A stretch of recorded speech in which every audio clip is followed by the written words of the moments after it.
Good morning, everybody. My name is Derek Mitchell.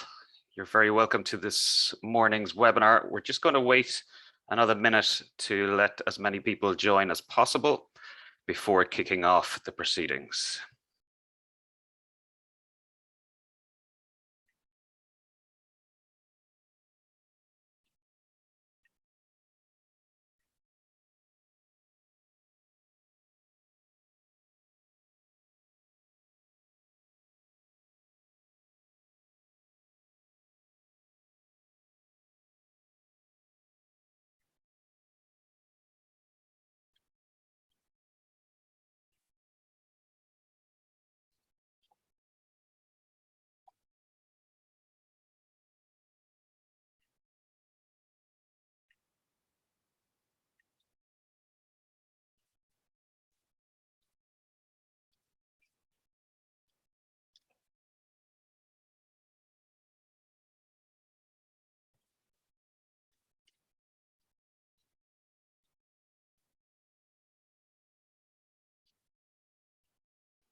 Okay, it's 2 minutes past 10 in the morning, and I'm going to kick things off. So you're all very welcome to this morning's webinar. It's part of our 2021 IPPOSI digital discussions on health information. And this morning's topic is on the EU agenda for health information, and it complements quite well the other two webinars we have in our series. And the first took place on September 20th, and that's in relation to learnings from the COVID-19 pandemic. And I think there'll be a link to that, to the output of that discussion shortly appearing in your chat. And then we have the third in our series is coming up later on this year, possibly in early January 2022, and that will be all around the patient role and how patients can engage with the digital health agenda that's starting both at the EU level and at member states. And we're also complementing this series of webinars with a series of podcasts, and they're going to be launched later this month. And we'll certainly be inviting anybody who has an interest in digital health in Ireland to get in touch with us as a potential interviewee for the podcasts. I know we have Garma Criesta, who is leading out the COVID-19 tracker app in the HSE as the first interviewee, and we're lining up a couple of people who are relevant to today's discussion for podcasts. So look out for those in the coming weeks and months. So just a brief housekeeping thing that for today's agenda, we're going to be listening to a presentation from Sara Malkamaki from Sitra in Finland. And afterwards, we'll have a multi-stakeholder panelist discussion, and whereupon we'll be answering questions from both the panelists and from you as attendees. And then following the panelist discussion, we'll be opening it up more broadly for a Q&A session. So I'd ask anybody who has a question arising, anything at all, please put it into the Q&A box at the bottom of your screens. And yes, so I'd just like to thank those who have made today's session possible. I always prefer to do this at the beginning rather than at the end when things are maybe a little bit rushed, but suffice to say that the IPPOSI team members who have been instrumental in making this happen have included Jen Moran, Laura Kavanagh, and Shannon Karpinski. And today's session has been made possible through their time and effort, but also the unrestricted grants from 3 IPPOSI industry members. That's Astellas, that's Pfizer, and Vertex. So today's agenda is about the EU developments in this space, and the IPPOSI has been involved and has been connecting with a number of these developments and has been making submissions and engaging our members on these really important topics for both patients and indeed the general public. And we've been looking at areas such as the impact of Brexit. We've been looking at some of the OECD initiatives, and we've also been engaging with the likes of the Data Saves Lives initiative around public and patient-friendly information around digital health. But I think the big train that's coming down the tracks from our perspective is, of course, this European data strategy, which is broader than the health sector, and it includes things like the Data Governance Act, and we'll hear a little bit more about them from Sarah. But more particularly in the health sector, the European health data space, and what that means, and what Ireland has to do to sign up to our commitments as part of that health data space. So we have a couple of questions, I guess, on the IPPOSI side about the national approach and the readiness for this. And this is one of the reasons why we felt today's discussion was just so timely and so important to keep this going. Today's discussion, of course, is influenced by the verdict report from our citizens jury on access to health information, which was released in September, and we've had just a very positive response to. And really it is with that patient and citizen perspective on this that IPPOSI is really convening today's discussion. So I'll just briefly introduce Sarah. So Sarah, if you want to come on screen, and we'll kick things off with your presentation. And just to briefly introduce Sarah, and we're just delighted to have you here today. Last week was the stakeholder forum of the TDIS initiative, of which IPPOSI joined, and it was just fabulous to see the progress that's currently being made and the objectives of TDIS being realized in a very real way. And Sarah comes to us from Sitra, that's the Finnish Innovation Fund, and she's a specialist there. And I think it's fair to say that Sarah is one of the more passionate people about making a fair data economy and promoting the use of health data. So over the past few years, Sarah has been working diligently on both the Health Data 2030 initiative in Sitra, and has played a key role in, I think, as a connector in the TDIS initiative, that's the European health data, towards the European health data space. So we've asked Sarah this morning to give us a brief overview of TDIS and her work in Sitra and the relevance for Ireland, and then also to kind of give us maybe more up-to-date information about where member states currently are in terms of their readiness and what it means for Ireland as we move into this space. So without further ado, I'll ask Sarah to kick things off. Thank you so much, and it's lovely to see you all here online. And let me just find my presentation so we can kick off and get started. Okay. You should see it now, so just holler if you don't see it to me, so I will then try to fix it. Yeah, thank you for your nice introduction, Theresa. Today, I'm really going to talk to you about the European health data space and TEHDA's joint action, especially, and this country comparison on policy for the secondary use of health data. And my name is Sara, and I work as a specialist in Sitra, the Finnish Innovation Fund. A little bit about Sitra, because I don't think everybody knows what kind of organization we are. So we are this kind of future house that looks always 30, 40 years ahead and plans the future for Finland. I would really like to say we are a think and do and connect tank in a way, so that describes us very well. We were a gift from the parliament to Finland, actually, when we turned 50 years old in Finland, and we are directly under the control of the Finnish parliament.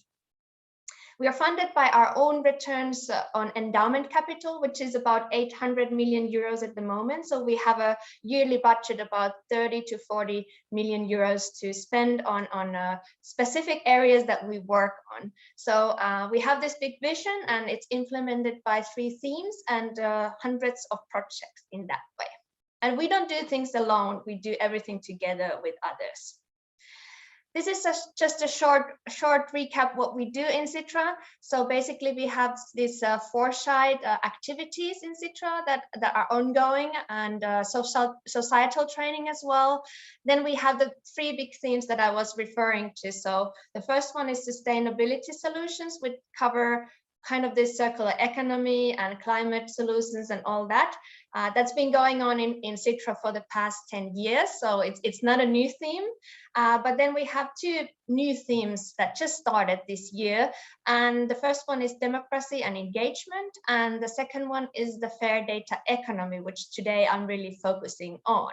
So before we just had this one project called IHAN Fair Data Economy, but we really think it's the future that we need to focus on, get Finland, Europe, and the global aspects of it are really fast developing, and this is why we really want to have it as a more strategic theme. And the first project that started there was this Health Data 2030, which I'm part of it now, and it's not the only project that is now showing in the screen. So we just started yesterday, so the 1st of November, these 2 other project as well, which is a roadmap for data economy. So we're building a roadmap in Finland for that, and then a competitiveness from data to ecosystem. So it's not only health sector, but all sectors especially. And we also have like a GaiaX project underneath there. So I think that's more familiar to you, that you might have heard the European GaiaX project. But now I zoom into the Health Data 2030 project, which is very relevant for our today. And it's really divided in 50-50% for 2 areas. The first one is the Tehdas joint action. So we as Citra coordinate the EU's joint action towards the European health data space. That's the word Tehdas comes from, with 25 countries. And the other part is really building competitiveness from health data within Finland. So I think it's clear to say today we will very much focus on the left-hand side, so the Tehdas joint and the EU, but as well as with the country comparison, I will bring up Finland and Ireland to compare. So 2 countries just to compare. I think those are relevant because I'm from Finland and you are all from Ireland. I think most of you at least. Okay, so that was my really short introduction to Citra and our project, but now we really want to go into the content side a bit more. So first we will have a look at the European health data space and Tehdas joint action and how we can improve the use of health data for research and innovation, and of course policy making also at both the national and EU level. So I will very much focus on the EU level, but as member states have their own health legislations that vary from country to country in Europe, we cannot really forget the national focus when we talk about creating these health policies in Europe. So here you can see the European strategy for data. I just wanted to bring this up because it's the whole vision that we aim for in Europe. So it's not only related to health sector, but for all of us. So to really build this kind of common European data space, which is a single market for data, where this data can flow within the EU and across sectors freely. And there will be available of high quality data to create this innovation and new business. And of course, it's guided by the European rules and values, which are fully respected. So our rules in Europe are very different from the rules of China, for example, and even the USA. So we try to build things more fair, more people-centric, and so on. And I think that's just a starting slide to show that this is what we aim for as a whole in Europe and all our countries. And just to get more closer to the health sector, European health data space is not the only data space that Europe is building and aiming for. So we have many different data spaces in Europe. And the first one, of course, is agriculture, finance and mobility, or energy. And but the difference here is really when we come to the health sector side is the national aspect. So the European Commission cannot dictate what we do in member states. So we have our national legislation regarding the health sector specifically. I'm not saying that the other sectors wouldn't have any specific legislations, but they don't have in such a wide scope like health sector does. So they don't have the autonomy so much, and EU Commission can more of a dictate from top down what these industries will do. So today, of course, we will focus on the health, but just wanted to give you the whole picture that we are not alone, and there's many data spaces that are building in Europe. And I have also highlighted in this picture a couple of acts that are developing in Europe or already developed. So of course we have the GDPR already, which is the basics for making data move across sectors and across organizations. But then there's many things coming up: the Digital Services Act, Data Governance Act, the Artificial Intelligence Act, European Health Data Space Act. So at least according to my opinion, I haven't seen such development in Europe before, that so many things are developing regarding data economy, and especially health data economy. And this is something that it's speeding up. We need to be involved with it. All our countries need to be alert and be engaged and ready to do this together. I'm not going into details about this picture, but I just wanted to take it here for you to see a little bit about the funding. I think it's always interesting. So you can see the first, second, and third EU health program and their funding amounts, and with the total about of 1 billion euros. And now you see the fourth European health program, which has started, and it has 5 times more money than the previous ones altogether. So you can see the importance of making this happen and making health data available, usable across countries, making a really big difference in the future. And EU has really emphasized and put money into this. I know it's because of COVID, of course, but I think we need to embrace it and need to understand this is a huge topic we need to tackle, and there's going to be money involved, and that's what I wanted to highlight from this picture. Also, just to show that TEHDAS and European Health Data Space hasn't come from out of space, so to call, but it's more, there has been many activities before in Europe, you see on the bottom there, that has been developing before, and we are also going to build on that when we move forward. So not forgetting what we have already done before TEHDAS and the European Health Data Space. Here's a picture I have loaned or modified from Iona Maria Gligor, from the head of United European Reference Networks and Digital Health. And this shows what the European Health Data Space is all about. So it's all about the primary health, use of primary health data and the reuse of health data, so secondary and the primary use. And just to show you that, of course, the aim is to make better healthcare, better policymaking, and better research and innovation. And there are these 4 pillars that you can see that we really focus on the European health data space. So the legislative or non-legislative measures on governance, interoperability, and citizens' rights are in the center of European health data space. The quality of data also, so verification projects and other mechanisms. And verification means here like findable, accessible, interoperable, and reusable. Then we have the infrastructure part. So both in the primary use and secondary use, there's the primary use in cross-border infrastructure for health data exchange.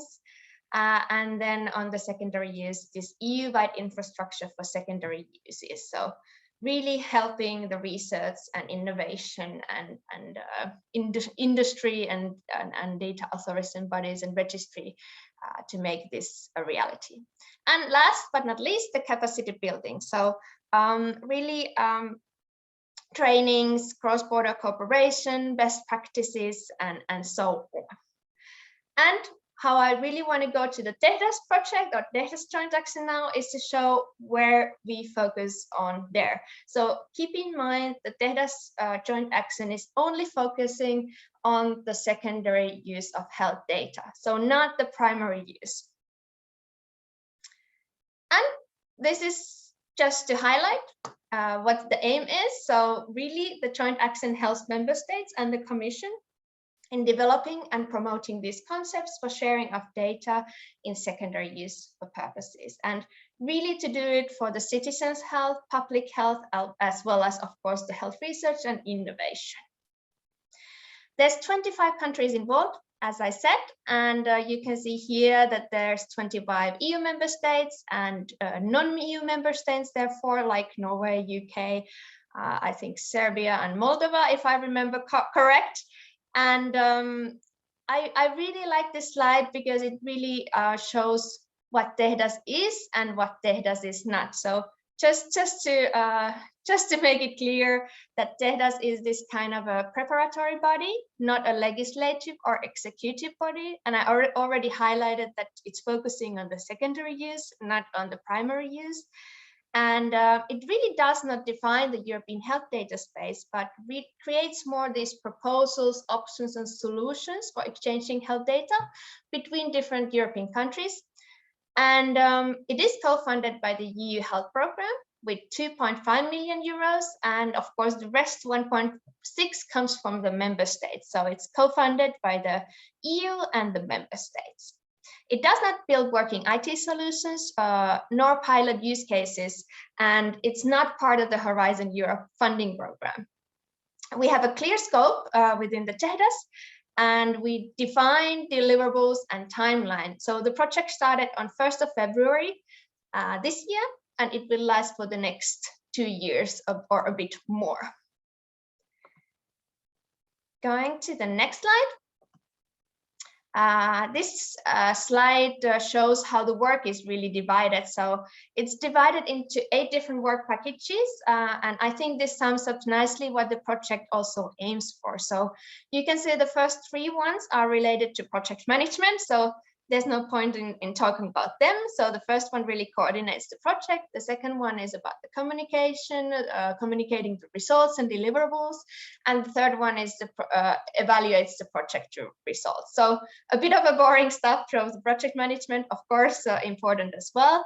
But on the right-hand side, you see the most important work packages. So the 4th work package really engages in dialogue with different stakeholders to identify their needs and expectations for this European health data space, and also on economic sustainability.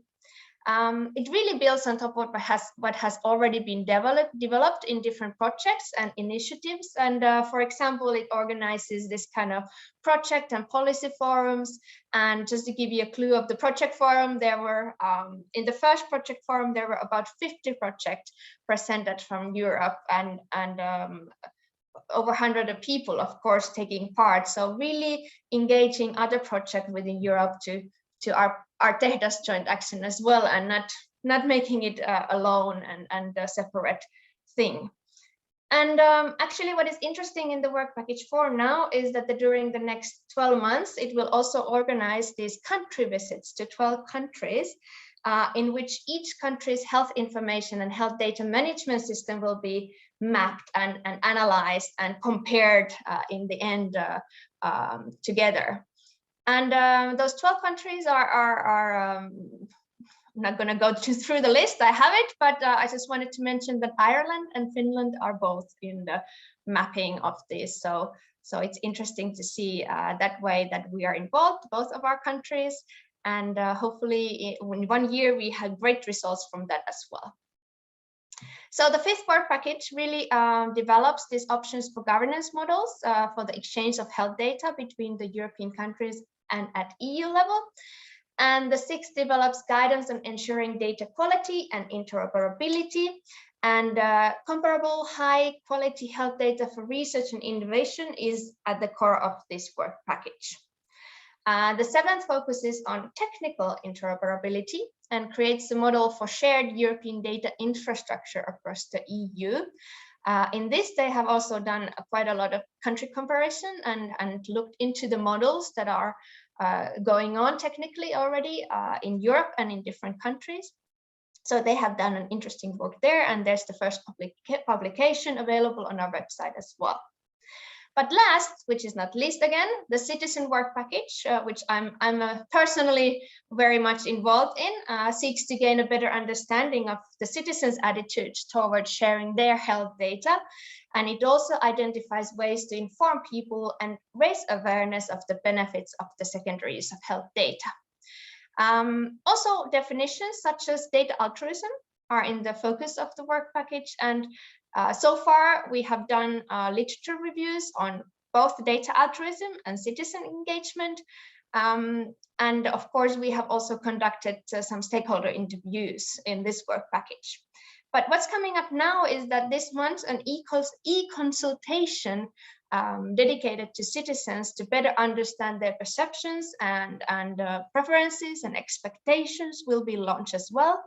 It will be open for 6 months and anybody basically can answer, and there will be this kind of portal to do it. It's not open yet, but it's coming soon. And that's my last slide about this topic. So just to kind of encourage you to check our website as well, so tehdas.eu, and to sign up to our newsletter, of course. It doesn't come too often, but it has good information and great insights about the developments, what we're doing.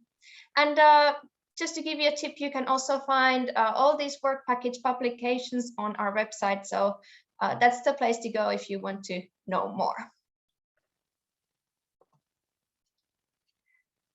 Okay, so next we will have a look at the 2 country comparisons. First one really highlights the results from the Open Data Institute's recent publication on the European policy readiness of secondary use of health data. This was published on 28th of September this year, so it's really fresh. And this ODI report contains analysis for the European Commission and for 29 countries in European regions. So for 25 European member states, and then there's Israel, Norway, Switzerland, and UK in the comparison as well. And this report benchmarked the policy environments of each country and of the European Commission, and provides this kind of rankings, country scorecards, in-depth country profiles, and a library of good practices, and highlights those. And after the ODI report, we will have a really quick view on the second publication that focuses on the OECD's survey results on national health data infrastructure and governance. And that was published in OECD's health working paper on April this year. So I wanted to give you this kind of 2 recent surveys to have a look at, and those are both from this year. So it's nice to have recent ones. So going into the results, on the left-hand side, you can see I have highlighted now Finland and Ireland. There's of course these other countries as well, but I think it's nice to focus on those. And you can see the United Kingdom was highest in this ranking of ODI. Finland was the second, and you can see basically the Scandinavian countries are quite top there. Ireland in the middle somehow, and you can see on the very low, there's Greece, Bulgaria, Hungary, or Romania on the very low scoring. But let me explain a bit more how this works and how we can interpret this this chart in a way. And just on the right-hand side, you see it a bit more. I have highlighted Finland and Ireland there, and you can see all the other countries as well with dots. But basically, Finland is part of this leaders side. So quality of policy is strong, and the stage of implementation is more advanced. And then Ireland is more on the limited vision part. So quality of policy is weaker, but the stage of implementation is more advanced. And just to maybe bring a couple of facts that it might be why the difference is that Finland is more on the top. We have this kind of innovative legislation. So on 2019, so already 2 years ago, we passed this act on the secondary use of health and social data, which really enables this one-stop shop called FinData to be established in Finland. And that gives like data permits and collates data from the registries of several controllers, and it has been in operation since the 1st of January 2020. So it's really this one-stop shop to get permits and data from health and social care as well. And innovative legislation, we have also this Genome Act coming up, and also we are renewing our Biobank Act. So I think Finland is a great example of the innovative legislation part, especially. Of course, we have very long history of the registries since 1950. So the public health and social care registries cover practically the whole population. And we have 100% of patient records in electronic format as well. And citizens have a really high trust in public governance and sector and academic research in Finland, which is really extraordinary when you compare to other countries. So that also gives us a very good ground for the secondary use of health and social data. So those are a couple of things that I highlighted why you might be a bit more top in this list. Okay. So basically, what I want to do now is to have a little bit closer look for the rest of the time, how this score, this basic score we looked now, was built up in this ODI report. And basically the ODI report identified these 22 key policy components needed to achieve this trusted and trustworthy data ecosystem. And those 22 key policy components were aligned with 6 OD manifesto areas. I think this manifesto area is a bit weird term for me, but that's how it was in the report. And those were infrastructure, capability, innovation, ethics, equity, and engagement. So we will have a quick look at those 6 so you can see how you scored there and how Finland scored there. And so let's look at those more in detail, because if we look at those in more detail, where each country is, it really allows us to have more strategic action and help us motivate our countries to address gaps and obstacles in the future and now. And we all really have the same opportunity to improve the way we use secondary use of health data in our countries and position our digital health strategies in a new way. And I would really like to highlight before we go to the results that each country has specific strengths to lean on, and on the other hand, there are other areas that we very much need to work on in each country. So this is just a baseline for our discussion, I would say. But the first OD manifesto area is this infrastructure, and from these 22 policy framework components, actually 13, so most of them were aligned to this infrastructure area, and these really include the individual data sets, real-world data and evidence infrastructure, and adoption of open health data standards. So you can really see here, Finland is on the right and Ireland is kind of in the middle. So you see the position here.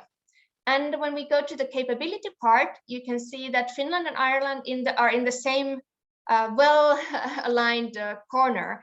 And this capability part actually was looking into the strong and ethical and community inclusive health technology assessment system, which provides a country with the capabilities to manage the secondary use of health data.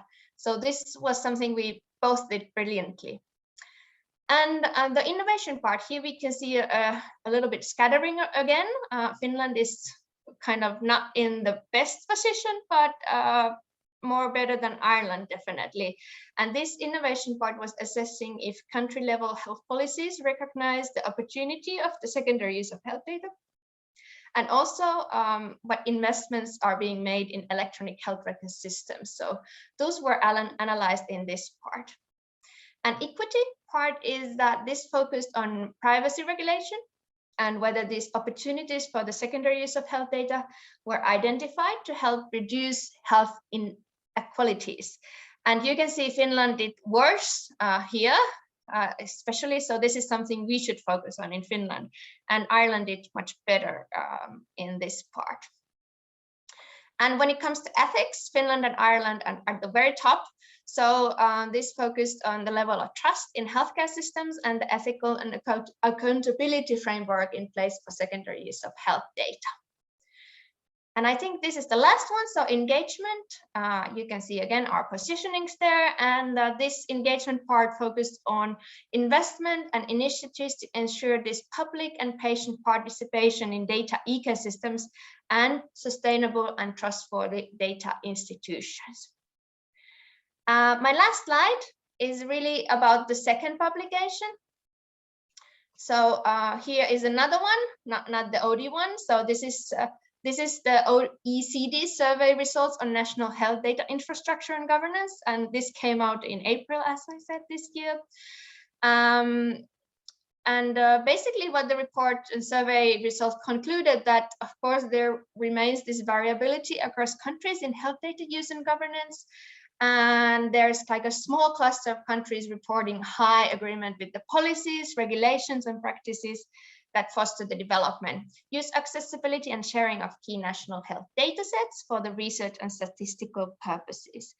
And 3 countries here were scored highest, so Denmark, Finland, and South Korea. I assume that's South Korea, not North Korea. So highest both in national health data availability, maturity, and use, and also health data sets governance, policies, and practices. And here you can see like a big gap between Ireland and Finland and the other countries. So that is something for us to discuss later on. But thank you so much for letting me give this presentation, and I'm really looking forward to a discussion and the panel and all that. So I will stop sharing now and get back to you to actually see you guys.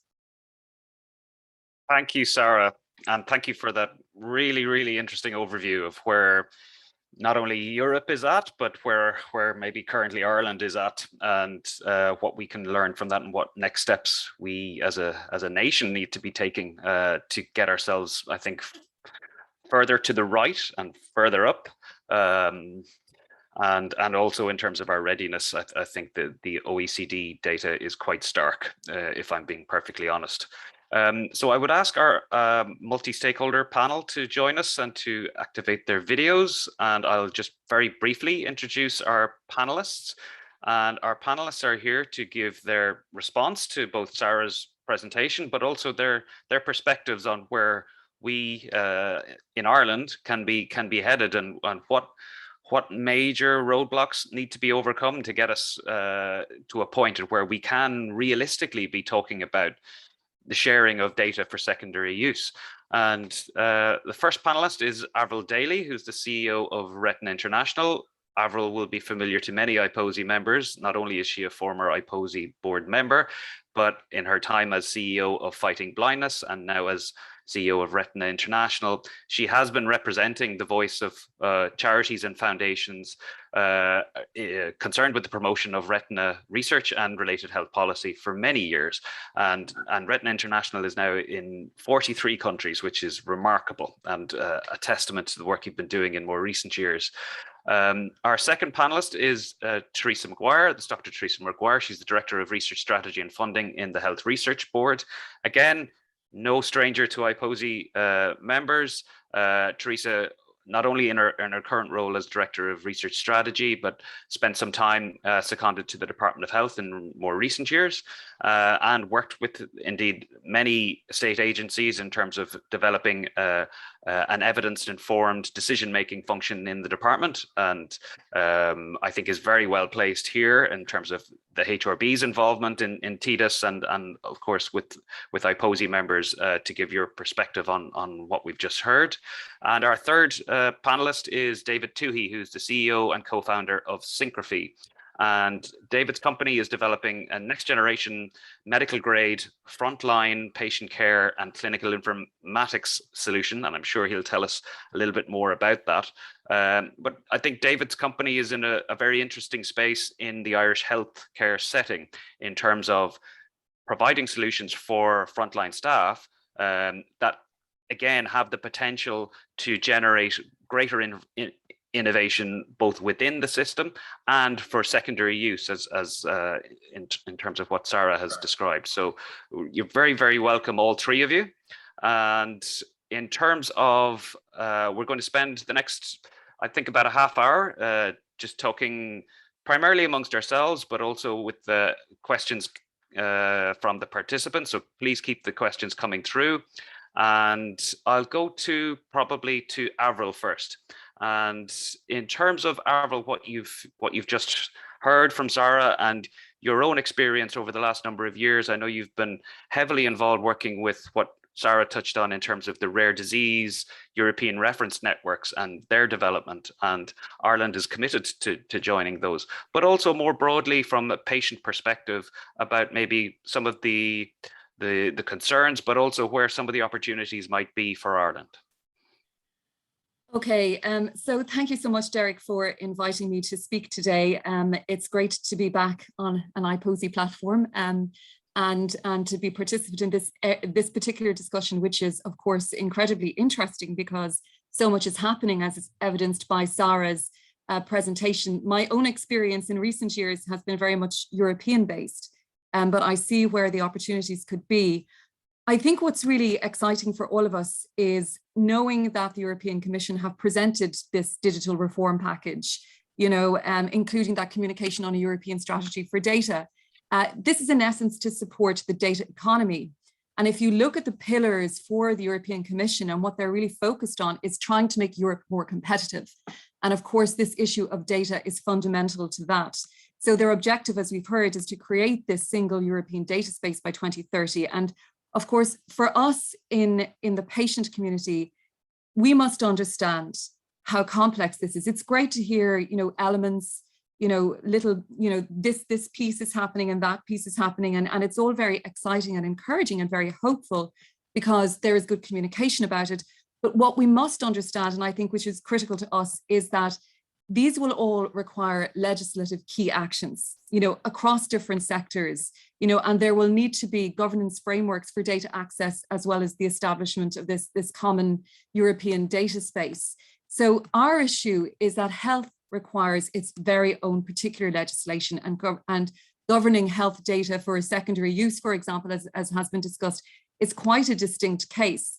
The Digital and the Data Transformation Initiative put forward by the European Commission is really designed to provide that platform for the EU and its efforts to widen the use of data, including this health-related data, into the future.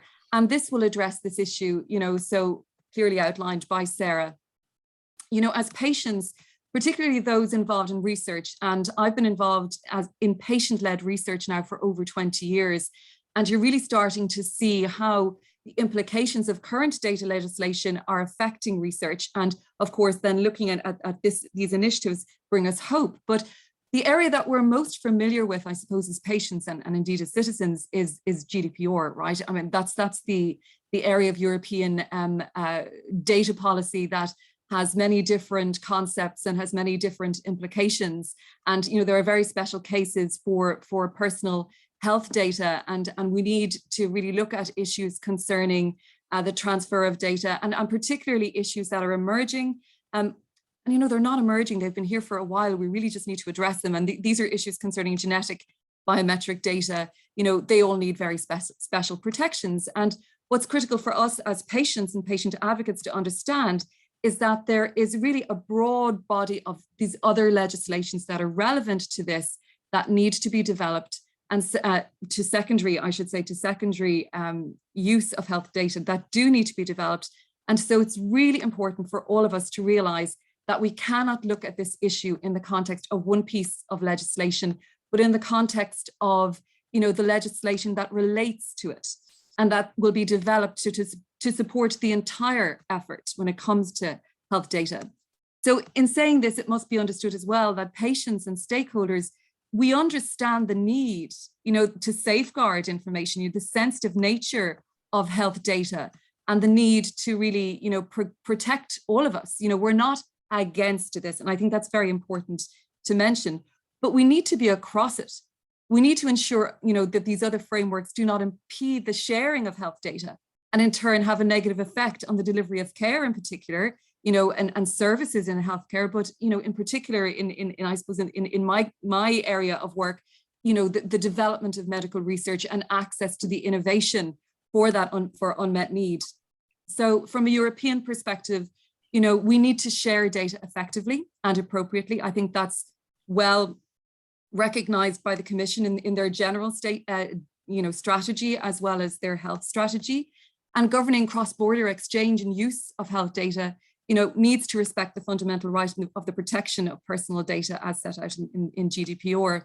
I think the fact that the European Commission, again, has prioritized this, for 2019 to 2025 is evidence that they're very serious about it, that they understand the complexity, and they wish to address this in a very structured way. And as we understand, and is evidenced in many cases, in a collaborative way too. And, I just kind of want to go back, because when we think about GDPR, and I'm bringing up GDPR because I think it's the area of legislation around data that we're most familiar with as patients in particular. And when we reflect on our experience of GDPR, it's negative. It feels negative. What happened is GDPR came into effect on the 18th of May or the 25th of May, 2018. And, member states then, they can develop their own legislation to, they can adapt that legislation to suit their domestic environment. And we've done that here in Ireland. And the result is less alignment, more fragmentation at a European level. And, we're living that reality now, and it's not just in health, it's across the board. And I also think the narrative around GDPR has been extremely negative. And it seems overcomplicated. It turns people off actually looking into it and seeing what is it actually all about. And perhaps if they did, they could see that there are complications, there are challenges without question, but maybe there's reason in there. And I worry that this can put patient advocates off engaging in the development of frameworks in this space. So again, we need to ensure that we're aware of these frameworks and that we are engaged in them, and that it's not, the sense of it all being far too convoluted, to be engaged in, would be a really negative thing moving forward, because, it will prevent engagement from groups that really need to be involved in order for us to have that really robust legislation that reflects and is considerate of that real world lived experience, and I think we as advocates, and I know IPPOSI are very strong in this space, we need more structured, positive engagement. And, speaking to this audience, I would say it really would benefit, I think, to have more Irish patient advocates engaged in this type of action and discussion at EU level, because I think we understand that is where the action is. And when you start to engage at a European level, you can be involved in the discussions from the very beginning. So really, it's very important for us to understand what is happening. If we have an unstructured approach, it's going to have a negative impact. And we're going to have less interoperability, lots of roadblocks in developing, our European data strategy.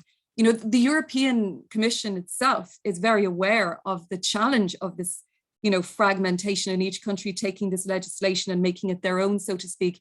There's a quote that they have in the report that I was reading yesterday, and it said that fragmentation between member states is a major risk for the vision of a common European data space and for the further development of a genuine single market for data. So they get it, they understand it. And we really do need to follow this. So Derek, I'd put it up to you and say, it's really important that, our patient community here in Ireland does follow this closely, that it is not something that we think is convoluted and complicated regulatory stuff, but something that really is important for us as citizens to be aware of, and not to be put off by this sense of, the term data. It's a very broad term, it's used everywhere, it's difficult to decipher, so let's stay on it and let's engage, because it's critically important. And there is just one thing that I would mention as a good thing, but something that is still quite fragile and needs our support as Irish citizens, is the European reference networks. Because for rare diseases, there's 6,000 to 8,000 rare diseases, and as many of those on the call this morning will know, there are 24 different European reference networks where every rare disease is technically supposed to find a home. And the European reference networks are expected to really transform, the data landscape and the collective knowledge that we have on rare diseases throughout Europe, which, as we know, is extremely scattered. So develop that into improvements in the delivery of highly specialized care, and research landscape as well at a European level. And this is something, that the Irish community is now very involved in. And I know that there will be announcements later this year in relation to Ireland's engagement in European reference networks. And that requires a multi-stakeholder approach and a multi-stakeholder engagement. Because, as I said, these networks, they have huge potential to be groundbreaking for the rare disease community and to be an example for other disease areas. They represent unique opportunity for, the use of innovative data across borders to improve the lives of people, of course, living with rare diseases. But at the same time, the large majority of people living with rare diseases are willing to share their data. And I'm sure if you were to do a straw poll of Irish patients, who are, living, with rare diseases, they will say to you, we're happy to share our data. We really are, but we want it to be secure. We want to make sure that we have control over our data and that sharing process. A data strategy is essential to the success of the European reference network structure in the delivery of its promise. And, it's something that we need to be aware of, in order to fulfill its ambition. We're going to require, again, a very strategic approach to the development of ERNs and their data strategy, a very long-term vision, and critically, and again, back to the point about alignment. It's so important that the policy aligns with the wider European health data ecosystem, because going back to my point, it's there's all of these really exciting things happen, but how do they all relate to each other? So real progress is possible. It's there. We have the ability to pool, to combine different types of data from various different sources and across Europe. We have the opportunity to really be active with patient organizations and connect clinical networks as well, in order to transform that care delivery for rare diseases, and also to drive research and innovation and make Europe more competitive, particularly in innovative medicine. So today, the European reference networks are bringing together all of these elements, and they represent a huge opportunity, for this share, care, cure, which is their tagline. It's all possible, but the data is causing problems. The lack of alignment is an issue, and we really need to address this as a big, I suppose it's an elephant in the room, for want of a better word, and certainly that's what we're coming across. So for me, what I would say is, we have this structure, we have willingness, we have political willingness, we have willingness and an engagement from citizens, we have a multi-stakeholder potential approach, and we've seen that in what Sarah has presented and other opportunities. We really need to grasp it. And Derek, if you were to ask me what I think is the most important thing in all of this, is for us as Irish citizens, and I'm taking my international hat off right now, and as an Irish citizen, and say, be engaged, understand, it's not insurmountable. The climate is there for us now to work together, but we don't be put off by this sense of, I don't know about legislation, I don't understand it.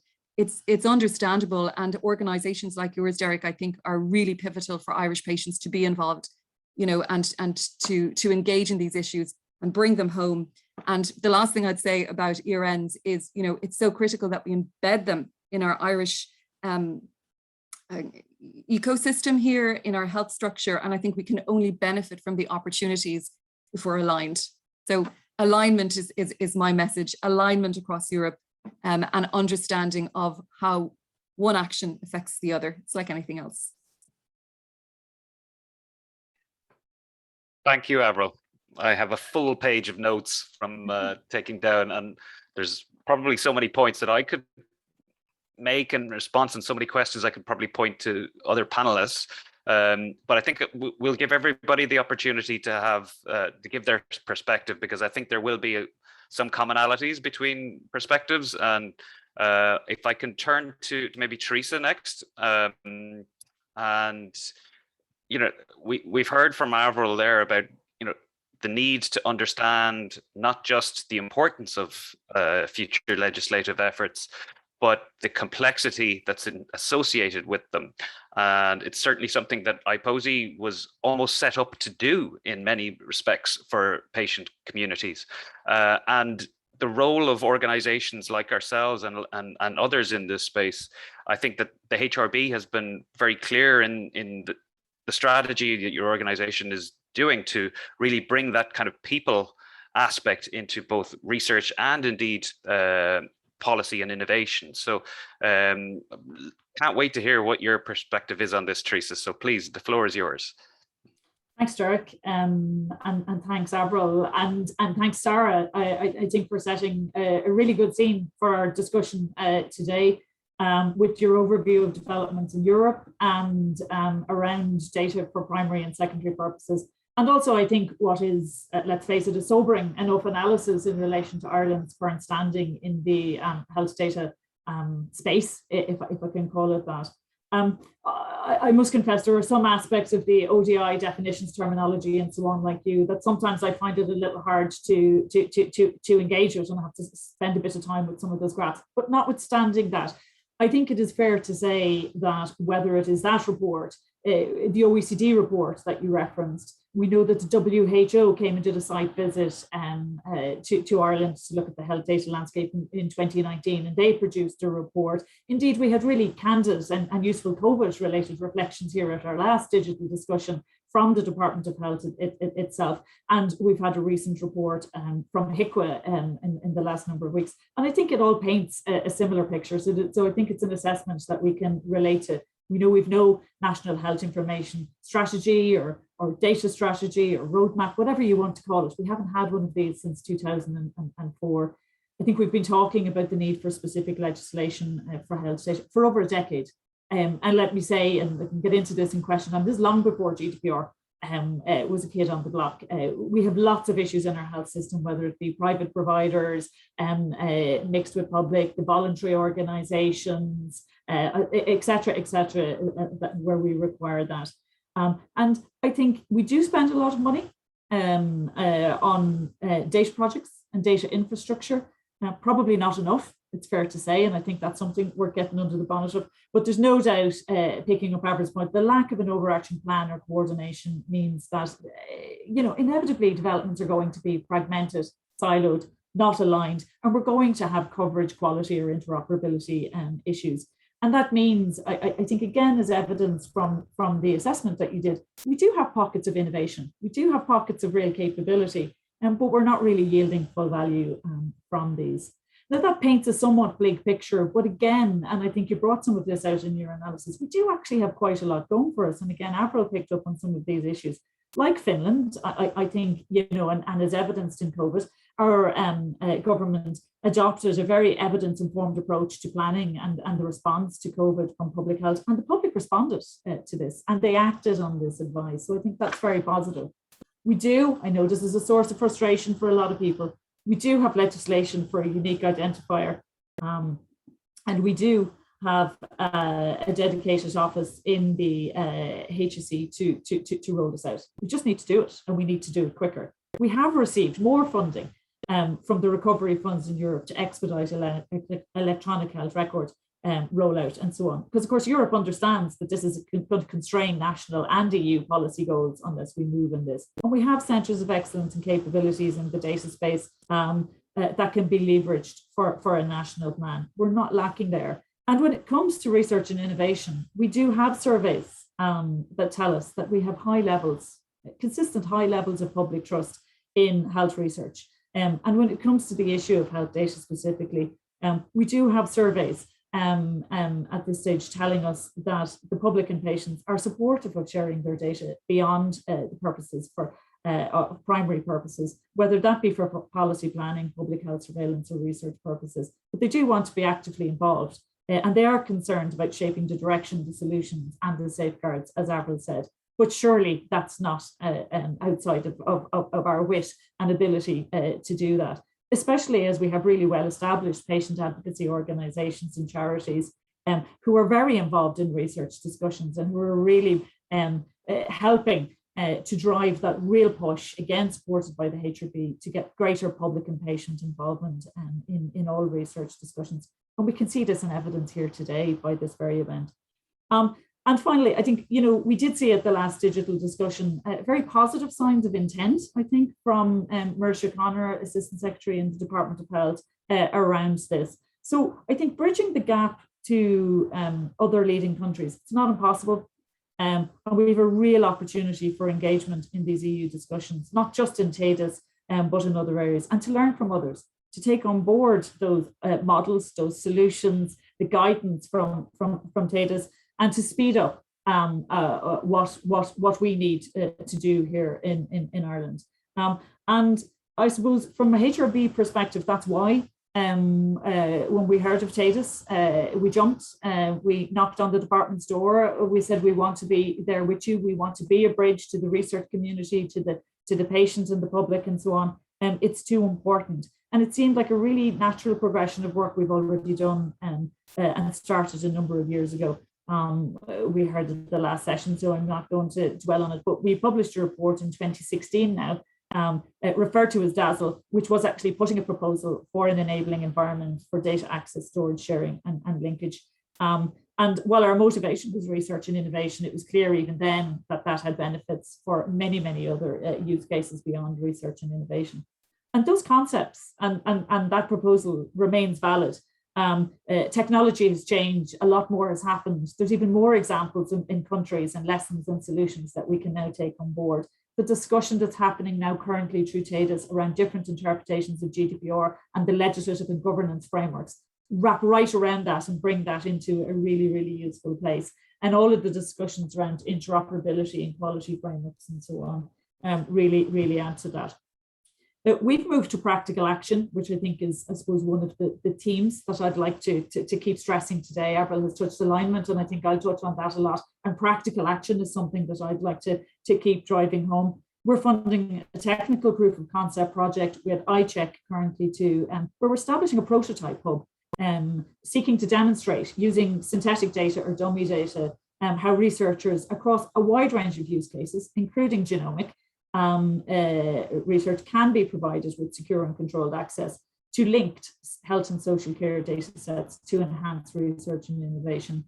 And I'm glad to say that the findings of this work will be published in 2022. In addition, we've collaborated with our Central Statistics Office, the department and our Health Services Executive in the middle of the COVID crisis to put a trusted and secure mechanism in place where researchers could apply for access to COVID-19 data. I think what's an interesting point and a useful point, because we are touching on legislation and so on here, is in that instance, because of the lack of enabling legislation, primary legislation, to support secondary use of data for research purposes, we did what we could under the guise of the Statistics Act. And the Central Statistics Act Office in this instance kind of acted like the secure hub, very high levels of public trust with secure processes, procedures, and so on. And it's been very well received. And I suppose from the HRB perspective, while it was important in its own right for COVID-19 responses, it also for us feels like another proof of concept alongside the work we're doing with DAZZLE. And some of the things that are becoming clear already to me, and these are my own reflections here because we haven't reflected totally as a group yet. And I would say there was urgency from the top, from the minister. There was leadership for this, and it happened. Multiple stakeholders with really complex data in a really short period of time made it happen. There's a lesson in there for us. On the other hand, I think even though it's been well received, it has already started to point to limitations that you face if you try to advance research and innovation under the Statistics Act. And using that as your legislative basis. There's a lot that you can do, but if you are only able to rely on data that otherwise is used for statistical reporting purposes, it's really, really constraining. So that's a good lesson that we have learned from this. And we have undoubtedly learned the frustrations and the lessons and the constraints when you don't have a common ID in order to link the various data sets in there. The real research questions and the real value can never be harnessed. And we'll continue to learn from that. And I suppose combined with, as Avril says, we sit in Europe in the HRB, we're facing into the discussions around new partnerships, around cancer missions, around the pandemic preparedness, the new HERA incubator, partnerships in personalized medicine, rare diseases, artificial intelligence. We're looking at trying to look at models of biobanking that have data components, AMR, etc., etc. I could go on, clinical data and real world data. And it's really, really clear because it's coming up time and time again. Even if you never start these conversations as a data discussion, but they always end up with a data discussion. And it's clear that the need to make accessing, linking, and sharing of data is a common element needed across multiple policy goals, no matter what you started with. So it's really important that Ireland is actively participating in shaping the concepts, the discussions, the guidance that Sarah referred to earlier, because we need to be aware that in time, member states will be expected to implement standardized, interoperable and collaborative health data strategy coming from Europe. And we have an opportunity to learn a lot and to influence that a lot. And I think it should really guide and prompt action and preparedness here in Ireland. I'd encourage everybody to look at the TADES website and the results section in that issue of legislation in particular, because as you can imagine, it has been a priority focus of TADES in the first year, particularly to get every scintilla of guidance and nuance and context into the deliberations of the EU in developing that Data Governance Act. And TADES have already spelled out why they feel specific health-related legislation is needed in addition to the Data Governance Act, and I'd encourage you to read that. In 2022, we know that TADES will be setting out architecture and infrastructure options, quality frameworks, looking at semantic interoperability. They've generated a paper on data altruism and the whole issue of consent and research in the public good. And they will be launching an e-consultation dedicated fully to citizens in the first half of 2022. And I think that's something that we, as Ever said, we need to engage in as a community. And I'm pleased to say that under Work Package 4, we're supporting the department to ensure that TADES will be doing a mapping and a country visit to Ireland in the early part of 2022. And that's a high priority for the HRB. To start to wrap up, I suppose what I would say is we're in danger of sitting back and thinking that the developments in Europe and TADES is going to do all the thinking for us and solve all our problems. And I think, Sarah, it's been very helpful that you've spelled out what TADES is and what TADES is not. It will provide an overarching framework and options and solutions, but it's not going to build the IT solutions. It can't do our member state actions for us. We still need to make sure we have a policy position that is aligned around secondary use of data, that we enact enabling legislation, that we have an investment plan. Importantly, I don't think that gets talked about half enough, in data infrastructure and capability. I was really struck a number of years ago when I visited Finland around the time of the launch of the legislation. And probably, I was so excited about that, and it's definitely something that we should aim to. But what really struck me from that visit was learning about I think probably about 3 years, you can correct me on this, Sarah, a parallel project called the ISAC project, if I'm pronouncing that correctly, where investment went into the data providers, into local and regional data lakes to ensure that people could play ball with the National Data Permit Authority and that there were service models and agreements in place. And at the same time, and interestingly, the Data Permit Authority in Finland was put in place ahead of the legislation and was piloted for 3 years. So it iteratively informed the legislation. There's lots that we can be doing here. There's lots that we should be doing here in preparedness. We can't even describe it as being proactive anymore. Actually, the clock is against us, but we have great opportunities, which brings me back to, I suppose, a point that I want to make about the overarching vision or a policy and a framework and principles for taking us forward. In the last digital discussion, on the one hand, I would agree with Mirish and the department when he said we have so many policies and strategies sitting on a shelf that are not implemented, and that this is so urgent and badly needed that we don't have time to go off writing more strategies. However, my view is that we do need a vision, even a brief statement of intent, because otherwise it's going to be difficult to bring urgency to this. and it will be difficult to navigate the various and the many actors that need to come together towards a common goal, and Avril has set that out very well. How otherwise are we going to ensure that the whole is greater than the sum of the parts? How are we going to ensure the optimal phasing, choreography, and investment? Can't do everything at the same time, but we can get smart about it. How are we going to provide a line of sight for both bottom-up developments and reforms, but also to ensure that we fill the necessary gaps and that we take a coordinated and aligned approach? So I think whether you call it catching up or whether you're calling it aligning national developments with these EU developments is critically important to ensure that Ireland is able to realise the goals and the benefits of the digital society envisaged in the EU data strategy and being shaped in the Data Governance Act and in the health data space. And importantly, something that isn't referred to much, and perhaps we can pick it up again, is we do need to bring deeper and the government chief information officer into this discussion, because we do currently have a public sector data governance, data sharing and governance act for public sector to public sector, public body to public body sharing. And it surprises people to know that that explicitly excludes the sharing of special categories of data. And this wipes out virtually all health data, genetic data, genomic data, biometric data, and so on. So government, not least because we do need to think of the European health data space as one of many data spaces, as Sarah has spelled out, but actually we have an act currently in our public sector that is precluding the sharing. So this is more than the Minister for Health. This is more than the health sector that needs to get involved in this.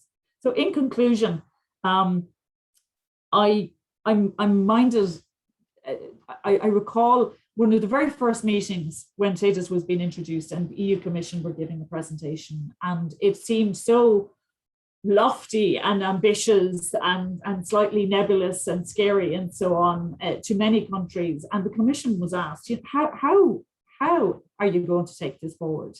And it was a very calm and kind of blunt answer. It was, well, we've set out our policy, our strategy and our policy vision there. It's clear. We're very clear where we want to go and why we want to go there.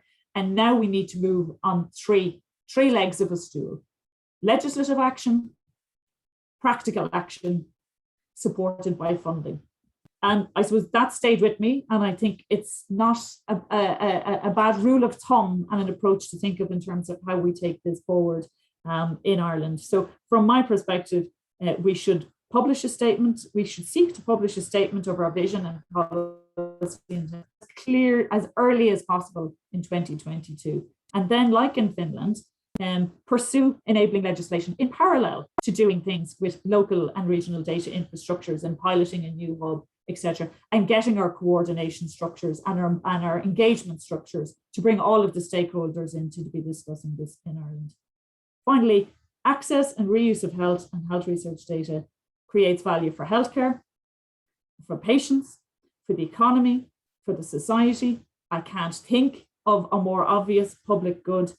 And I would argue that it surpasses any and the total cost of collection, curation, storage, and maintenance. So I don't think we can afford not to do this. For all of those reasons, we will fall behind in terms of our healthcare system and healthcare outcomes. And it's very clear to me, with a HRB hat on, that we will be left behind in the research and innovation landscape in Europe.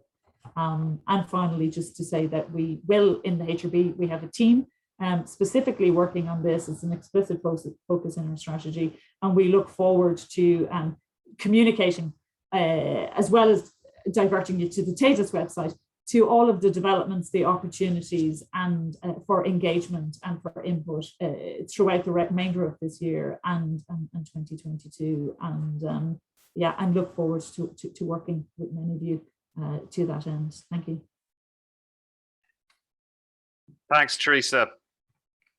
I think a multifaceted response there to both Sarah's presentation, but also some of the comments that are also coming through from the Q&A. So I will, again, I've taken a number of notes, and the things that strike me coming through this is the sense of urgency and the requirement for leadership, both at the policy level, but also in other sectors for this. And those kind of joined up thinking, I think, would be very relevant to our next panelist, and that's David Toohey. So I will ask David to give us your perspective, certainly as a company that has been innovating in the health service at the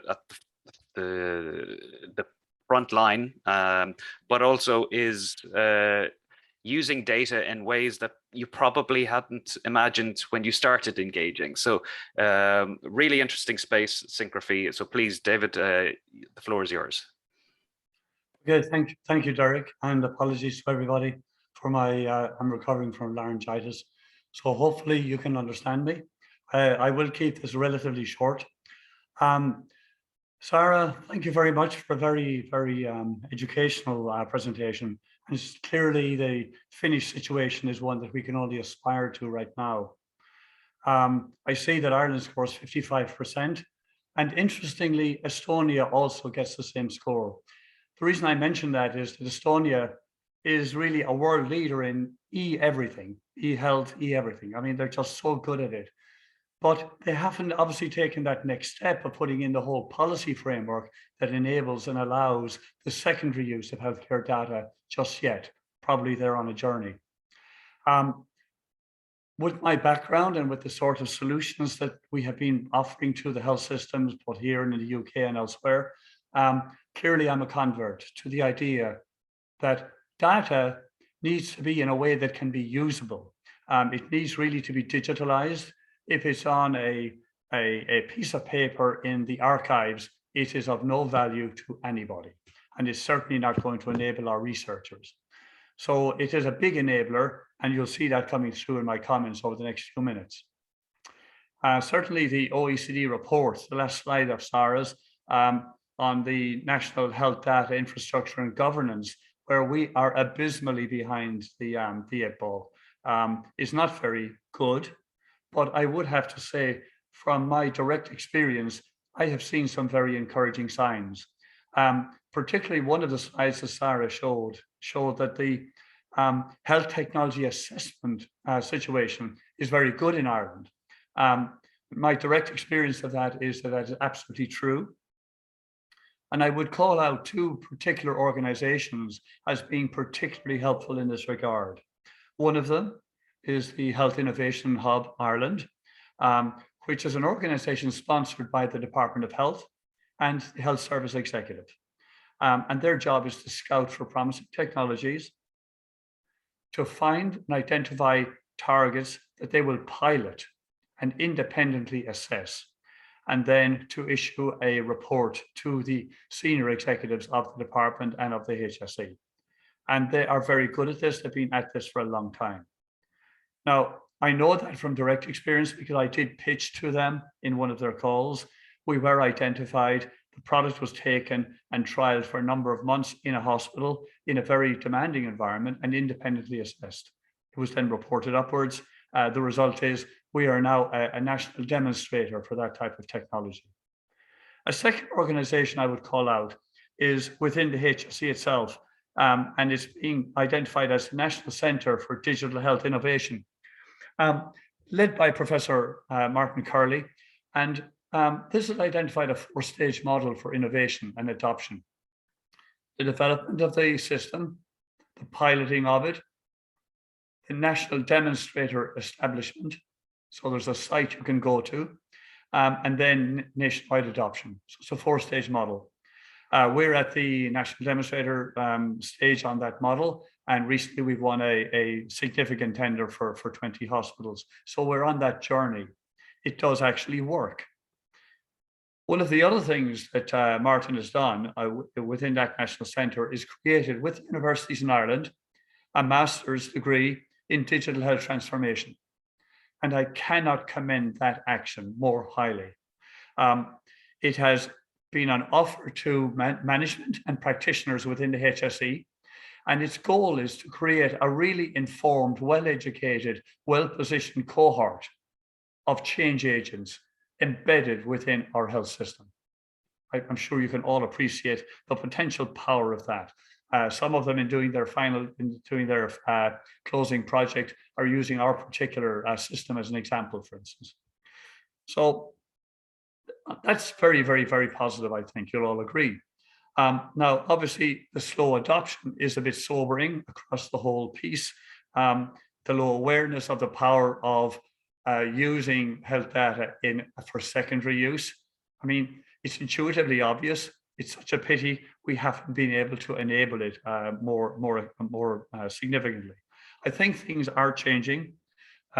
Certainly, I've from direct engagement myself, some of the national acute programs within the HSE are data hungry. They don't want data in paper form anymore. They want real-time data feeds. They want to be able to do epidemiology. You can't do that on bits of paper scattered around the place. So there is a pull now, and also there is some digital investment happening in Ireland in e-health. So, you know, there are some good things there.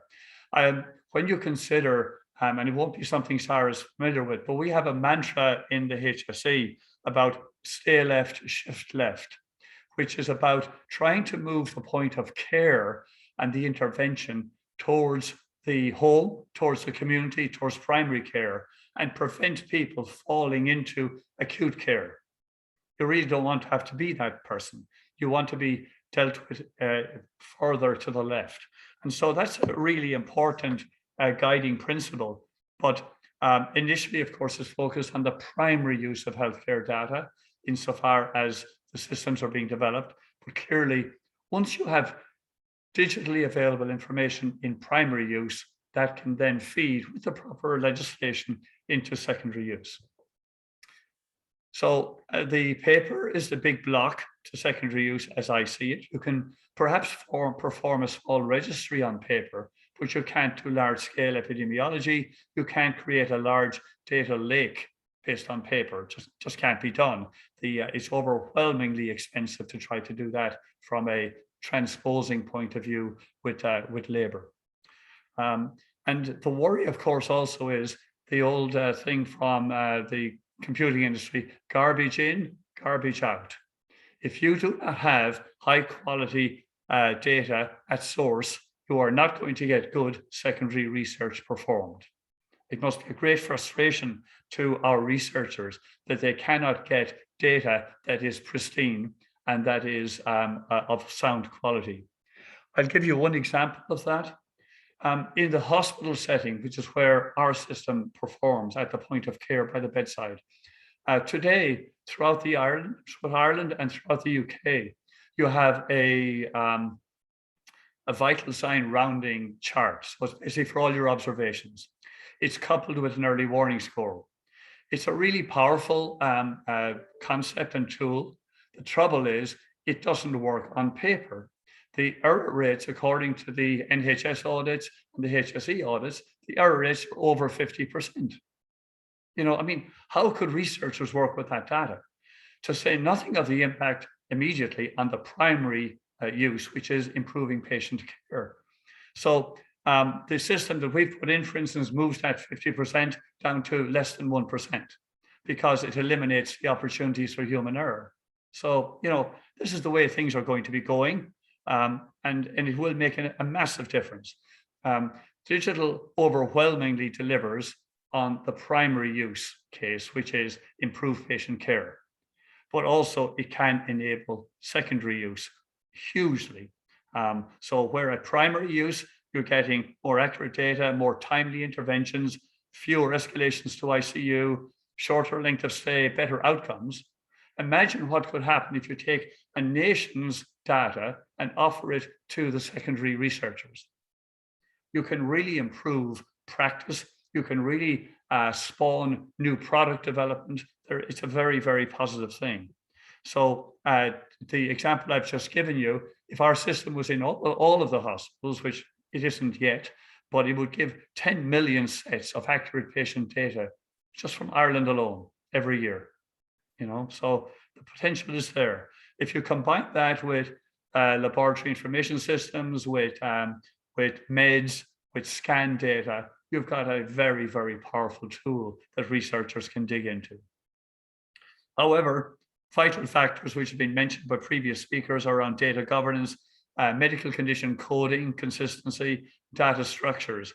If we do not have that agreed across all of the countries, we're going to have a Tower of Babel. It's been referred to by Theresa and Avril, and indeed by Sarah. We do need to have common approaches to all these things. Now, mentioned already was the idea of GDPR, and I do understand the concerns. However, when it comes to specific data pools, I do believe that through anonymization and pseudonymization, which are both considered within GDPR, we have the technical tools to protect patients while enabling excellent availability to researchers. So I think we should be able to communicate that and reduce the fear that patients have realistically about sharing of their data. Now, the Finnish model of cooperative projects, where the health system works with companies on commonly developed products, is a very interesting one. I'd like to see some examples. Ireland considered the power of that in its e-health strategy in 2013, but as Theresa said, we have many fine documents and they're all sitting on a shelf somewhere. However, in this particular instance, finally, we are beginning to move in this direction. There is the concept of the living lab being brought forward by the National Digital Health Innovation Centre, which is the idea of when you install a national demonstrator, you can then get people around, it's almost like bees around a honeypot, to see how you can progress, how you can do better, how you can move forward. So this concept of a living lab is finally getting root in Ireland, and I think it will be very good. It's initially focused on primary use, but by definition, when you digitalize, if you have the right policies in place, you can empower secondary use. The emphasis must be on interoperability. If the systems do not talk to each other, forget it. If you have islands of automation, forget it. The good news is there is no reason why properly designed digital systems cannot talk to each other. There is an international standard, HL7, for instance, which allows data exchange between these systems. And all professional systems would be able to do that. Now, the other thing that I would say is we must, especially in systems handling close to patient events and activities, the systems must have appropriate credentials around quality, around medical certification and the like. For instance, our system is although it's software, is considered to be a medical device, a class 2 medical device, which won't mean much to some of you, but basically it's something that requires independent certification, in our case by the National Standards Authority in Ireland, which is a very onerous and rigorous and I can say expensive process. But at least it means you then have a validated and safe tool that you're now going to use in managing patient care. We need that type of credentialing for all of the relevant systems. Let's not import, clerical grade stuff or apps that were quickly developed. Let's put real emphasis on quality and validation. For those of you interested in what happens when you don't do that, I would commend a US report, which you can find by Googling the following: death by 1,000 clicks. And so it's a play on the death by 1,000 cuts. It's all to do with what can go wrong when you digitalize in a hurry without interoperability and without care for true validation. Death by 1,000 clicks. So we know that that can be vital for patient safety, but it's essential in order to feed quality data into research. I think really that if we could successfully deploy digital health in our country, we would get a virtuous circle. We'd be improving the primary use, which is better patient care. We'd be then enabling secondary use because we have data in digital format, which can be trusted. That will then lead to great research outputs, which will feed back to better product development and better practice development in our hospitals. And so it goes back into the primary use again. So that virtuous circle is there to be had. We just need to stick to the course. And thank you, Sarah, for showing this stuff can be done. Thank you. Thank you, David. Thank you indeed, and I think you can take a well-deserved break. Give your voice a bit of a rest. So the yeah, there's clearly pockets of innovation happen in both the health service and indeed the health research sphere, and I think Theresa's touched on many of those aspects in terms of how those pockets can ultimately be joined up. And it seems to me that the influence of the European health data space, and in terms of that, those common approaches, those tools that are going to be developed, the types of analyses that are going to be coming down the tracks, will be influential in terms of bringing that kind of national level, that national perspective in. But the key gap is at the moment is that we don't have a roadmap. We don't have, as Theresa was saying, we don't even have an indication as to what the objective is, or the point at which we can say in Ireland, yes, we are moving, we are staying left, shift left, as David has eloquently said. So I know that the panelists will have probably lots of questions and that, but I just want to go straight to the audience in terms of the Q&A at this stage. We have about a half an hour left, and if I can get those questions in, we can then really delve into maybe some of the points. So there's two in the Q&A, and I definitely encourage people to keep putting in your questions. One is from Sandra, and Sandra is asking essentially around the point about will there be a point at which in Ireland we can definitively say we know where the patients are, and we know what conditions or what different diseases they have, and can the work that's being done both at the European and the Irish level get us to a point where we're satisfied that yes, we have that bedrock, that foundation of a 21st century healthcare service. So there's obviously been a lot of work done in COVID in terms of vaccine prioritization and a lot of challenges around that. And there's been innovation in terms of the implementation of the unique health identifier. But I think Sandra's question is more related to patient registries. And this came up in our first digital discussion quite commonly, that there is a lack of a common patient registry in Ireland, and there are a number of individual case registries. And I mean, maybe I can ask Sarah, in terms of the influence of TDIS and the health data space in terms of greater support for, or indeed greater guidance for the development and sustainability of registries. Do you see that as coming from Europe, or is that more of a member state issue? I would put emphasis on the member state here, because of course on European level that is discussed, but different countries have such different situations regarding the registries, and in a way it's more sometimes more focused, not only, but sometimes more focused on this creating a kind of national hubs that then connect to each other. So it's a bit more upper level, but on the other hand, what David brought up, we need the quality data, we need the registries, that is the base. We need to have incentives for the people to keep up these registries and collect the data, have it in high quality, make sense, and all that. That is the base, and without that we cannot do any European level things. So but to reflect, I would say it's more on the member state side. Does anybody else wish to come in? Thank you, Sarah.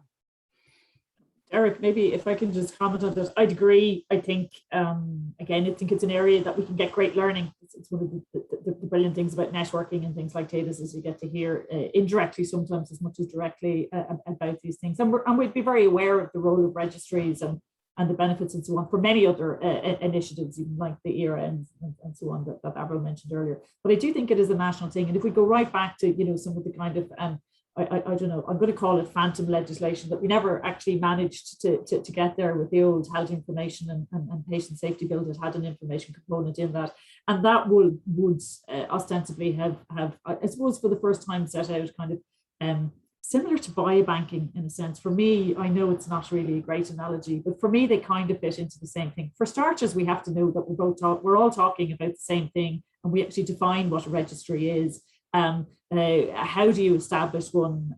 Almost, do you have a register of registries? Do you know why you need them and when you need them, and are you going to resource them, and so on? And how that interplays and sits vis-a-vis. I actually think we have pretty good hospital-based information in our HYPE system, for example, where we have a really, really good picture. Registries should add to and complement that, not duplicate or otherwise in that. And I think sometimes we're talking about different things. And I think we saw in COVID that actually when it came to hospitals and consultants contacting their patients to pull them in the various different groups that we had for various vaccines and so on, actually we did that very well in Ireland. So I don't know, maybe we surprised ourselves that actually we do have better data there often than we think about. The problem, again, for me, goes back to, yes, we do need to define registries. We do need to have legislation and set them down once and for all and know when one can be prescribed and how they'll be resourced and what we're talking about. That's undoubtedly member state. And then it then also goes back to the linkage. The real value here is that we have a common IDs and we're able to link these things.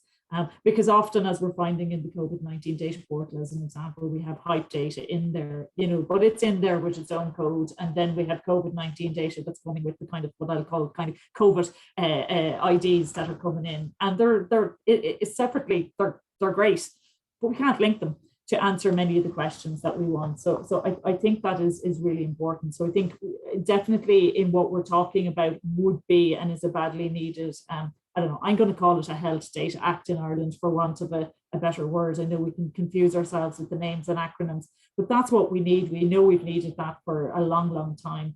And I think registries is one of the things that would be set down and clarified in that.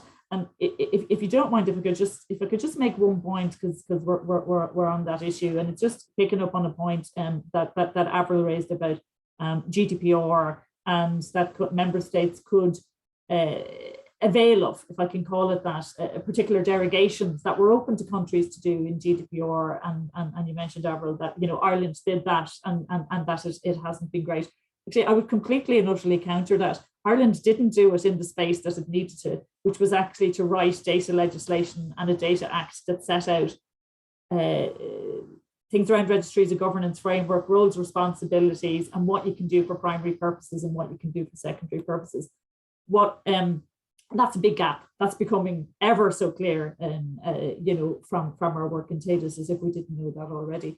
And what we did find, and I can say this with, anyway, I can feel the stress building up in my body as I say this, because I was in Frank. What we did do was actually take the opportunity to put to avail of one of the derogations in there to clarify that consent should be used as a safeguard for health research, and to write the health research regs to develop and establish what we didn't have before, which was the HRCDC, now known, to grant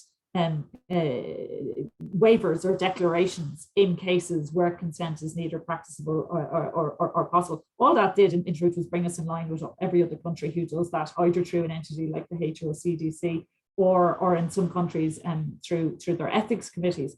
But I suppose the pent-up frustration I can absolutely feel, because actually really Finland again shows us the way here.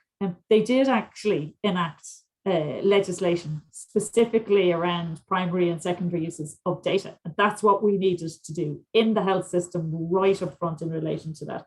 And they also wonderfully have enacted a Genomes Act and a Biobanking Act. And so what we actually need, and I know I'm going slightly out with the specific data discussion, that is actually what we need in Ireland, and much to many people's frustration that I can understand. The health research regs, we're never going to be able to do all of the things around what we're now talking about needs to be in a data act for primary and secondary purposes for data. Can complement it, and they'll work even better together if the latter existed.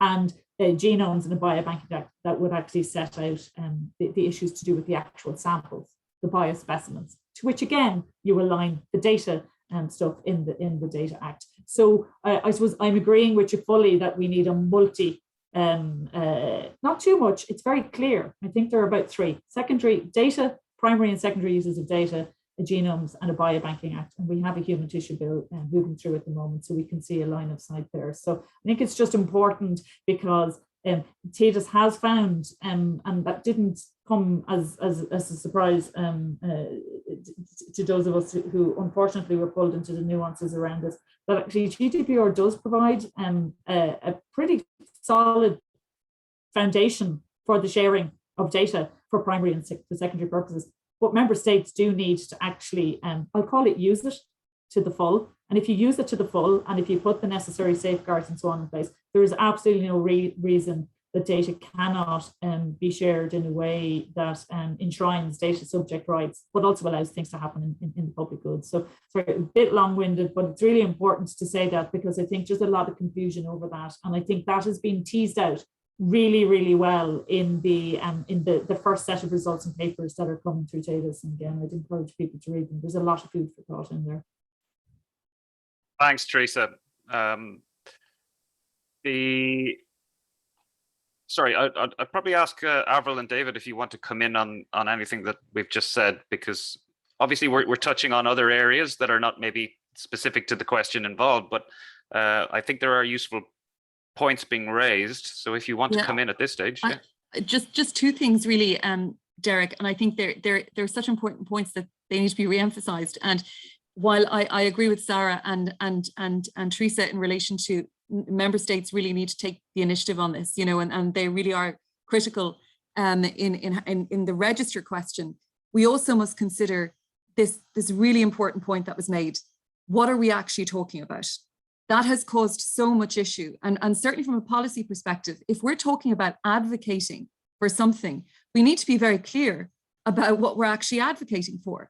And from our perspective, working in the rare disease community, I mean, we're dealing with small populations. We need to have interoperable registers that are multi-center, that are across borders. And I would go as far as to say that, we also have to consider how we fit, where we fit globally as well. But of course, we have to prioritize Europe. But I mean, there are issues there as well that are negative and having a negative effect on innovation. But, the conversations are being had. And I think there is a job of education, going back to yourself, Derek, in the work that you guys do in IPPOSI, in really clarifying what we're actually talking about, what the differences are. I mean, I know I've, been involved in recently in discussions with EMA, the European Medicines Agency, who are saying, it would be easier for us to have disease-specific registers that are European-based. So that's a very important point. And how do we consider that in the context of this discussion as well? So it's very important not to let that go, to pick that point up and from because often, it's how we communicate these issues that are complex issues without question. It can lead to, bad policy ultimately. And to Theresa's point, I think it's very important, this GDPR. GDPR is really our example, right? It's our first real big piece of legislation that, as a society, we're familiar with and are aware of. But I think the point actually that I'm making is the language around it, the conversation around it is almost, it's, I hate to use the term fake news, but it kind of is in a way, because when you dive into it, there's reason there. There's reason in the GDPR. It's just not necessarily taken advantage of in the way that it could be. That could provide us with the platforms and with the policies that we need to progress. But also, there is that challenge that we have at a European level, where countries can adapt policy that can be counterproductive. And I think that's something that we need to be aware of. But I do agree with you, Theresa, there's some really good stuff in there. But I think my point is that a lot of us who are not, legislators or legal brains or, even scientists in this community who are advocates, you're kind of put off, and again, we think, have we done the GDPR thing in education and understanding from a patient advocacy perspective? I'm not necessarily sure, because I had a really good conversation with somebody in Spain last week who's setting up a register across Europe, and we were talking about GDPR, and the way he discussed it, I was kind of going, it's not what I thought, and I thought I knew this, and again, looking at the potential and the benefits is where we need to be, and And from our perspective, working in advocacy so long and policy at a European level, it's complex. But if we have a positive narrative towards it now in the context of data and where it can bring us, you know, that could be half the battle. We have to be hopeful. Thank you, Avril. I think in the words of Morgan Freeman, hope is a wonderful thing. I think that certainly I've been absolutely inspired by many of you today, and I think there's one question coming through around the role of citizens and maybe what attitudes are. So Steve Burke is asking what the knock-on effect to the speed of acceptance by citizens in light of the recent breach in the HSE. And certainly this is something that in IPPOSI we've been looking at. We held our own citizens jury on access to health information just right before the cyber attack on both the department and the HSE. And we followed up with our jurors who had deliberated at that point, and we went back to them and we said, well, has your recommendations or your attitudes actually changed as a result of this attack? And almost to a person, they said, no, this is clearly the result of some of the gaps that exist in the system, but it hasn't changed our willingness to further this. This is not a case of going back to paper. This is the future of healthcare, and this is one of the risks associated with that new world.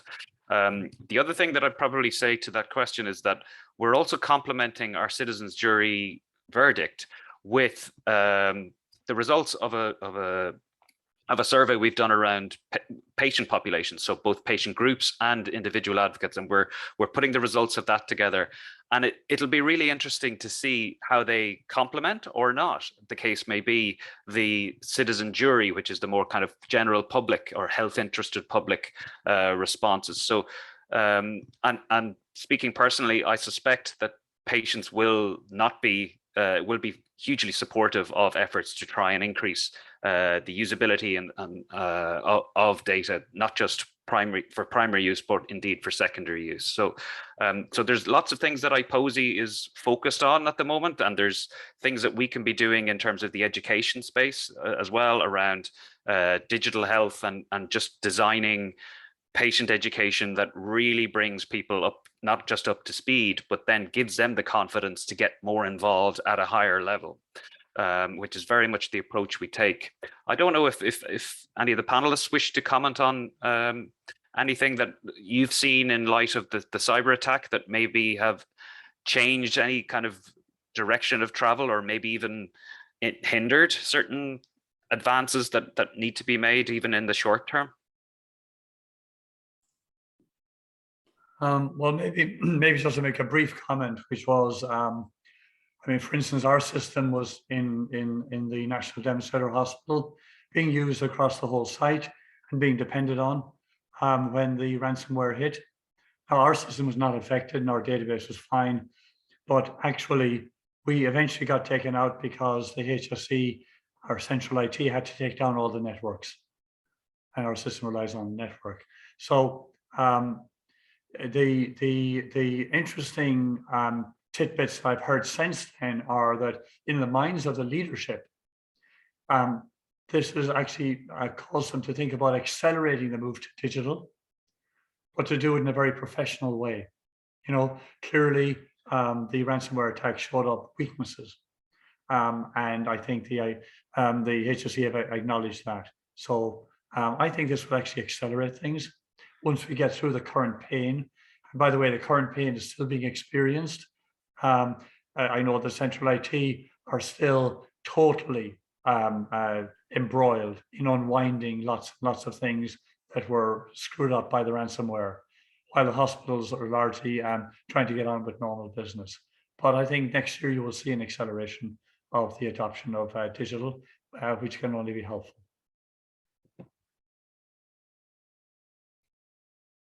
Thanks, David.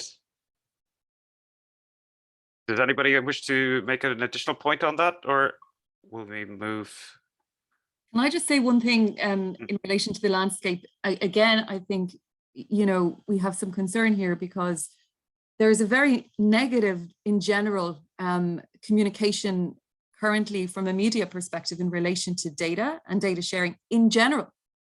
And, you know, I think we must be mindful that that discussions in relation to the importance of health data, and I think that there was discussions on national radio last week about this that I was listening to, and the counter arguments are based not on health really, but on perceptions that are coming from other places, let's just say.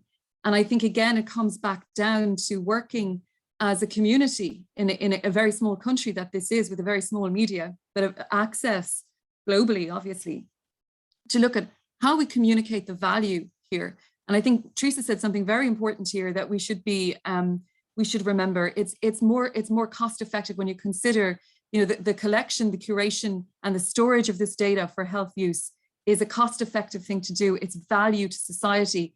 And, you know, if we think about the very simple way of conveying the importance of this as a community, I think we'll be doing ourselves some service into the future. It might seem very simple, but it's always how you start these conversations can lead to how they are successful or not. And I think the general concern about data protection is something that we need to be cognizant of in this discussion. Thank you, Avril. Theresa, do you want to come in there? Well, I probably should add to it. I know sometimes people are sick of me saying this, but I mean, I think it's absolutely key for, as Avril said, for the public and for patients and so on. But it also has such an impact on with people working to deliver care at the coalface. And all of those in and around it, in terms of the, I suppose, the narrative and the dialogue that we're having around it, and also supporting them. And, you know, we haven't even really touched much today on sort of data skills and training and data skills and so on, to build people's confidence, to build their confidence and competence, and their ability to navigate that space. Because I suppose a word that comes up repeatedly, and I think this is a human reaction, and it was very palpable, and you know, across a number of issues, not just data. When I was in the department, was fear. You know, you've got, I suppose, a range of officials and humans that we are relying on to be brave and to show courage and to take risk in a world that is increasingly risk averse. And you know, God, we're still listening to, you know, sorry, I won't be aware of this, but PPARs in this country, like, you know, and our electronic voting machines, you know, that are in storage somewhere, and the disasters. That legacy is still there. There is such a fear. So education, awareness raising, a kind of a solution focused and non-blame culture. It is important that we're clear about where we have competency centres and we have roles, and we know where the accountabilities and liabilities and what the framework are, which again, it can all be quite scary language when you're asking somebody to take a leap of faith. So I do think I would echo Avril's point that as a community, as a multi-stakeholder community, we, you know, again, if we have sort of a coordination structure around and are working to a common policy, I do think, and a common vision, we could actually support one another in this regard, because it's not just patients and patient groups and that lens of public that I see a need for sort of responsible, candid. It's not about dumbing things down. It's not about pretending that things aren't complex or otherwise, but it is about actually having an open and a candid dialogue. And that's equally important, probably more important than ever, because I do think we have a kind of an implementation gap here. I think it's one of those areas where actually probably a bit like COVID, we'll find that the public are ahead of the prevailing, you know, perhaps implementation steps at national level. Great, thanks, Theresa. So we're just approaching the last 5 minutes of our conversation, but I wanted to ask a question, and it was something that both Sarah and Theresa brought up, and it was around the concept of a data permit authority. And I know that a number of member states have developed data permit authorities, and it speaks very well to what David was talking about the need for certification and for standards and for interoperability. But the concept of a data permit authority, in my mind at least, is so important for capturing of that trust and transparency around data use. And there was a report, and I think Kevin from HICWA put it in recently, about HICWA have been calling for essentially the kind of changes that need to happen to enable data to be shared for secondary use, and have outlined very clearly what the roles and responsibilities of the different agencies. But this concept of the data permit authority is just something that, from an IPPOSI perspective, we would be very clear in the need for this as part of an overall overarching policy vision and investment plan. And I'm just wondering, do the panelists have any kind of thoughts about, even going back to Sarah, I think you haven't had a chance to talk for a while, but have you looked at how these have been developed in other countries and maybe what the reaction to them has been? Well, I don't have like in-depth analysis of it. I'm more aware what's happening in Finland regarding that, because FinData is the one-stop shop permit authority now. And I think the whole point was really to prove more value. So previously you had to go to different registries and different permit authorities to give a permit for your research or other projects. And now we wanted to make it smooth and in certain time, so it could take up to 2 years to make a research project in Finland, and maybe other one would give a permit to the same research, but the other one wouldn't, so it wouldn't be equal and a good way to do it. So now it's promised in the legislation that within 6 months you should get a permit for your application, or deny the permit, but at least an answer. And then the data as well. So I think it's making our progress much more further. And of course, there's problems here in Finland as well. And with the time frames and everything, there has been some traffic in our permit authority, and they are lacking a bit behind, and they're working on it. But if you think about I think important factor that you must always realize, you have to think, what was the situation before this, and then when you progress, what is the situation now? And it's much better now. And sometimes, you know, the organizations in Finland get frustrated, but forget that fact as well. And I do encourage you in Ireland to make these steps further and try it out and learn like we do in Finland. I assure you, it's not perfect in Finland. We need to work on these things all the time, but doing it together with everybody, it's much easier, and having a trusted discussion. And also trusted means that you bring up these hard discussions and critical discussions as well. So be open to that. But maybe that's my words. I don't have any comparison for the other countries now, but just a couple learnings from Finland to you guys. Thank you, Sarah.